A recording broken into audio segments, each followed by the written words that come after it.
પાટણ જિલ્લાના રાધનપુરમાં નગરપાલિકાના રોડ રસ્તાના વિકાસ કાર્યોને લઈને વિવાદ ઊભો થયો છે। શહેરના જાગૃત નાગરિક નવીનભાઈ મહેતાએ ટેન્ડર પ્રક્રિયામાં ગેરરીતિ થઈ હોવાના ગંભીર આક્ષેપો લગાવી સમગ્ર મામલે ઉચ્ચસ્તરીય તપાસની માંગ કરી છે। રાધનપુર શહેરમાં વિકાસ કાર્યોને આવનારા ચોમાસાને ધ્યાનમાં રાખીને રોડ રસ્તાના કામો માટે કરોડો રૂપિયાની ગ્રાન્ટ ફાળવવામાં આવી હોવાનું સામે આવ્યું છે। મળતી માહિતી મુજબ ગુજરાત સરકારના ગૃહમંત્રી દ્વારા આશરે 7 કરોડ રૂપિયાની રકમ રોડ રસ્તા સહિતના વિવિધ વિકાસ કાર્યો માટે ફાળવવામાં આવી હોવાનું જાણવા મળે છે। શહેરમાં યોજાનારા જૈન સમાજના ભવ્ય કાર્યક્રમને ધ્યાનમાં રાખી રોડ રસ્તાના કામો ઝડપથી પૂર્ણ કરવા માટે આયોજન કરવામાં આવ્યું હોવાનું પણ ચર્ચાઈ રહ્યું છે। જો કે આ દરમિયાન જાગૃત નાગરિક નવીનભાઈ મહેતાએ નગરપાલિકાની ટેન્ડર પ્રક્રિયા સામે ગંભીર સવાલો ઉઠાવ્યા છે। ની અંદર હમણાં જૈન આચાર્ય ભગવંત આવતી સાલના ચોમાસામાં રાધનપુર પધારી રહ્યા છે। જ્યારે સારા રસ્તા નહોતા એના માટે કરી અને એક પ્રતિનિધિ મંડળ હર્ષસંઘવી સાહેબને મળી અને 8 કરોડ રૂપિયા મંજૂર કરાયેલા। એ ટેન્ડરની પ્રક્રિયા ડિસેમ્બર 25માં ચાલુ થઈ। ડિસેમ્બર 25માં 2 ટેન્ડરો રાધનપુર નગરપાલિકાએ બહાર પાડેલા। એક ટેન્ડર 3 કરોડ 78 લાખનું અને બીજું ટેન્ડર 6 કરોડ ને 22 લાખનું। 3 કરોડ 78 લાખનું ટેન્ડર આવતા ખોલેલું અને આ ટેન્ડરો બંને ટેન્ડરો બનાવનાર થર્ડ પાર્ટી અને એન્જિનિયર। હવે 378નું ટેન્ડર ખોલ્યું ત્યારે 378નું ટેન્ડર 9% નીચું આવેલું।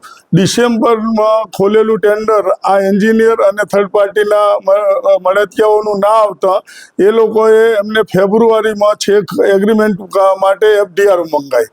પાર્ટીએ 12 ફેબ્રુઆરીએ એગ્રીમેન્ટ માટેની FDR જરૂરી FDRઓ આપી અને એને છેક 13/5 એગ્રીમેન્ટમાં કરવા માટે બોલાયા અને 13/5 એટલે ટેન્ડર પડ્યા પછી છેલ્લા 5 મહિના પછી।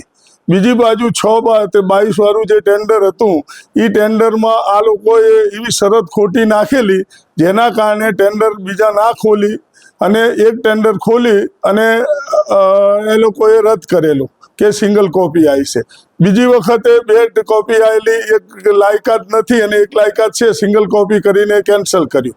જ્યારે આ લોકોની એન્જિનિયર થર્ડ પાર્ટી કારોબારી ચેરમેનના મળતિયાનું ટેન્ડર આવ્યું 40% ઊંચું, જે નગરપાલિકાની અંદર એક ટેન્ડર 9% નીચું આવે છે, બીજું ટેન્ડર 41% ઊંચું આવે છે, એટલે બેની બરાબરી કરવા જાય તો 50% નીચું। એ કારોબારીના ચેરમેન અને એન્જિનિયરે મળી અને 41% ઊંચાવાળું ટેન્ડરને કારોબારીમાં લઈને ના મંજૂર કર્યું અને તરત જ બીજી વખત ફરી ટેન્ડર પાડી અને મળતિયાઓને એમ કીધું કે તમે 41% નહીં, હવે 50% ઊંચું ભરો। અને બીજા દિવસે કોઈને ખ્યાલ આવ્યા વગર 5 દિવસની નિવિદા પાડી અને 50% ઊંચું ટેન્ડર આવ્યું અને કારોબારીએ 41% એમને એક કર્યા વગર 41 કે 35% ઊંચું માન્ય રાખી અને ઉપર મૂકેલું છે। હવે વાત એ થાય કે જો એક જ ટેન્ડર 2 ટેન્ડર એક જ સમયે આવે તો 1% 9% નીચું હોય અને બીજું 41% ઊંચું હોય તો તમને એની ડિફરન્સની ખબર પડી જાય। 6 કરોડ ને 22 લાખનું ટેન્ડર એટલે GST સાથે 8 કરોડનું ટેન્ડર થાય।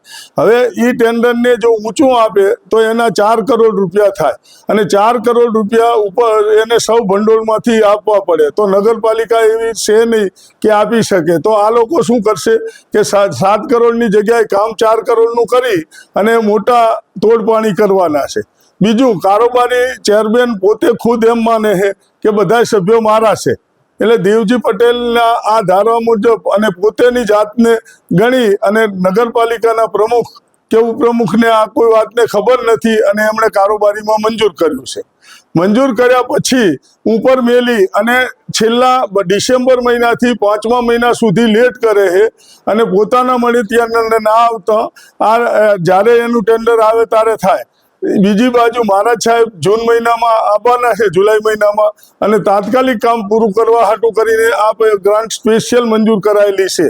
તેમ છતાં એ લોકો આજ સુધી નથી કરતા અને ફરી ઉપર મૂકશે અને ઉપર મૂકી અને આ ટેન્ડર પાસ થશે ત્યારે અમે ચોમાસું આવશે અને રાધનપુરની નગરપાલિકામાં ભારતીય જનતા પાર્ટીના વિકાસના કારણે 28 બેઠકોમાંથી પાર્ટીને 26 બેઠકો આલી અને રાધનપુર નગરપાલિકાએ એક જ વિશ્વાસથી કામ કરેલું છે કે રાધનપુરમાં વિકાસ થશે અને રોડ રસ્તા બનશે એની જગ્યાએ આ એક ચાલી રહ્યું છે. આપણા આપ દ્વારા કોઈ રજૂઆત કરવામાં આવી તંત્રને? આ બાજુની રજૂઆત માટે એના ઉપપ્રમુખ અને પાણી પુરવઠાના ચેરમેન એ બંને જણાએ કારોબારી ચેરમેન નગરપાલિકાના પ્રમુખશ્રીને લેટર આપી અને આ ટેન્ડર નામંજૂર કરવા માટે કીધેલું, પણ એમની કોઈ વાત સંભળાણી હોય એવું લાગતું નથી. હવે આ તરફથી કોઈ એક્શન લેવા છે આ બાબતે? કોના માટે? તમારા તરફથી નગરપાલિકા સત્તા અમે સત્તાધારી પાર્ટીને આપણે તો કહી શકીએ છે, આપણે એક જાગૃત નાગરિક તરીકે. બાકી માનવું ના માનવું એમની વાત છે ને. રવિવારે એમને વાત કરી કે ભાઈ આ તમે આ કઈ રીતે કરો, એના કરતા ટેન્ડર કેન્સલ કરી અને સોમવારે નાખો. અને એની અંદર જે શરત ગણે છે ને, જે એન્જિનિયર છે જે શરત ગણે છે ને, એ શરત કાયદેસર છે જ નહીં. એની હું કોપી તમને આપું. આ બાબતે ધારાસભ્યને કોઈ રજૂઆત કરવામાં? ધારાસભ્યને રજૂઆત કરવા આપી હતી. ધારાસભ્ય, કારોબારી ચેરમેન અને બધાને બોલાયા હતા. તો એમને એક જ વાત કરી કે બાકીના આમાં આવતા નથી એટલે અમે એના ટેન્ડરો રદ કરીએ. ધારાસભ્યશ્રીએ તો સ્પેશિયલ ગ્રાન્ટ મંજૂર કરાવી છે. ધારાસભ્ય તો સતત ધક્કા ખાઈ અને આખું રાધનપુર માટે 84 કરોડની પાણીની લાઈને લાવે છે. પણ આ લોકોને બસ મગજમાં એમ જ છે, અંદરો અંદરની ખરબૂટમાં ચેરમેન અને આ બાજુની. અને દેવજી પટેલ પોતાની જાતને એમ માને છે કે હું ભાવિ ધારાસભ્ય છું, મને કોઈ કહેનારું નથી. બરોબર. રાધનપુરની સ્થિતિ શું છે? રાધનપુરની સ્થિતિ તો તમે જોવો તો પેરિસથી સારા કણાવે એવા રોડો રાધનપુરમાં છે. આજની તારીખમાં તમે 4 રસ્તાથી ગામમાં જાઓ તો રોડની તમને ખબર પડે. અને હમણાં ચોમાસું આવશે ત્યારે એ પછી તમે જોજો કે શું હાલત થાય. રાધનપુર નગરપાલિકાના કયા કોર્પોરેટરો ભરેલા છે? આની અંદર કોર્પોરેટરો તો કાં તો બીકના કારણે અને કાં તો એમને ભરેલા હોય એ રીતે ક્યારેય કોઈ રજૂઆત કરી નથી. નહીતર તો કોઈ પણ ટેન્ડરની 5 મહિના એગ્રીમેન્ટ ના થાય એવું બની શકે.